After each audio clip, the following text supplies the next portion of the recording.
দাঁড়া আচ্ছা ভাই দাদা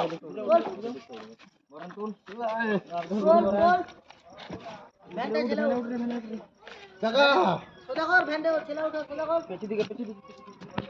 যা পেছন দিকে যা রাস্তা বন্ধ কর বেটা তুই বে সামনে দিকে সোজা কর ওতে বলবো